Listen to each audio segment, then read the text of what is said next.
అందరికీ నమస్కారం. ముఖ్యంగా మా ఉత్తరాంధ్ర సోదర సోదరీమణులందరికీ కూడా ప్రస్తుతం మనం అల్లూరి సీతారామరాజు ఇంటర్నేషనల్ ఎయిర్పోర్ట్లో ఉన్నాం. ఈరోజు కూడా మళ్ళీ ఆగస్టు 1న ప్లాన్ చేసుకున్నటువంటి ఇనాగ్రేషన్ ప్రోగ్రామ్ మీద ప్రత్యేకంగా రివ్యూ చేశాం. అన్ని ఏర్పాట్లు కూడా ఎక్కడా లోటుపాట్లు లేకుండా ప్రతి ఒక్కరికి కూడా అన్ని సదుపాయాలు కల్పించే విధంగా ఈ కార్యక్రమం నడిపించాలని ఈరోజు రివ్యూలో కూడా కొన్ని సూచనలు సలహాలు కూడా చేశాం. మరి లోకేష్ అన్న గారి అధ్యక్షతన ఈ కార్యక్రమం జరిగింది. దానితో పాటు ముఖ్యంగా దేశ ప్రధానమంత్రి నరేంద్ర మోదీ గారు ఈ యొక్క కార్యక్రమానికి రాబోతున్నారు. మన ముఖ్యమంత్రి చంద్రబాబు నాయుడు గారు, పవన్ కళ్యాణ్ గారు, ముఖ్యమైనటువంటి నాయకులు అందరూ కూడా హాజరు కాబోతున్నారు. అయితే ఇది కేవలం నాయకులతో జరగాల్సినటువంటి కార్యక్రమం కాదు. దీనికి అత్యంత ముఖ్యమైనటువంటిది మీరందరూ, ఉత్తరాంధ్రలో ఉన్నటువంటి ప్రతి ఒక్కరికి కూడా ఇది ఒక సొంత పండగ లాంటి కార్యక్రమం. ఎందుకంటే ఎన్నో ఏళ్ల నుంచి ఒక చిరకాల కోరికగా ఈ యొక్క భోగాపురం ఎయిర్పోర్ట్ని మనం వీక్షిస్తూ వస్తున్నాం. ఎప్పుడు అవుతుందా అన్నటువంటి ఆసక్తితో ఎదురు చూస్తున్నాం. ఆ రోజు అతి దగ్గరలో ఉంది.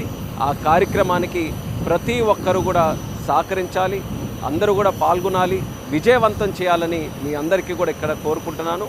అందరూ కూడా కలిసికట్టుగా ఉత్తరాంధ్రని డెవలప్ చేసుకుందామనే ఆలోచనకి ఇది ఒక బీజం లాంటిది.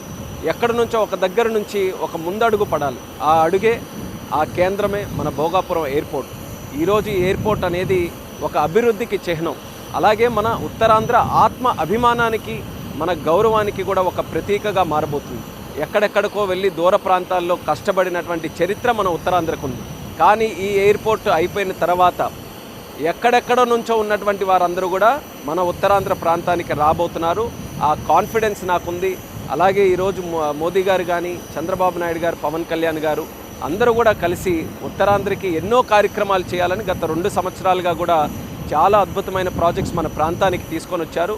వాటన్నిటిని కూడా ముందుకు నడిపించడానికి అత్యంత కీలకంగా ఈ యొక్క అల్లూరి సీతారామరాజు ఎయిర్పోర్ట్ ఉండబోతుంది. నాకు ముఖ్యమైనటువంటిది ఏంటంటే అన్నిటికంటే మన యువతకి ఉద్యోగ అవకాశాలు. ఈ ఎయిర్పోర్ట్ వల్ల వేలాది మందికి, మన ఉత్తరాంధ్రలో ఉన్నటువంటి పిల్లలకి అందరికీ కూడా మంచి ఉద్యోగ అవకాశాలు రాబోతున్నాయి. ఎయిర్పోర్ట్ లోపల కానీ, ఎయిర్పోర్ట్కి సంబంధించినవి కానీ, ఎయిర్పోర్ట్ ప్రభావితం చేసే క్షేత్రాల్లో కానీ మంచి ఉద్యోగాలు రాబోతున్నాయి. కాబట్టి అన్నిటికంటే ముఖ్యంగా దాన్ని నేను ఎంతో ఆసక్తిగా ఎదురు చూస్తున్నాను. దీనివల్ల ఒక మంచి మార్పు మొదలవుతుందనే నమ్మకంతో అందరికీ కూడా నా శుభాకాంక్షలు తెలియజేసుకుంటూ ఆగస్టు 1న Alluri Sitaramaraju international airport inauguration కార్యక్రమానికి అందరికీ ఆహ్వానిస్తూ అందరూ కూడా ఈ యొక్క కార్యక్రమంలో పాల్గొనాలని, ప్రతి ఒక్కరు కూడా ఉత్తరాంధ్రకు సంబంధించిన ప్రతి ఒక్కరు కూడా ఈ యొక్క కార్యక్రమాన్ని ఒక ప్రైడ్గా తీసుకొని ముందుకు రావాలని ఈ సందర్భంగా తెలియజేస్తూ నా ధన్యవాదాలు తెలియజేసుకుంటున్నాను. నమస్కారం.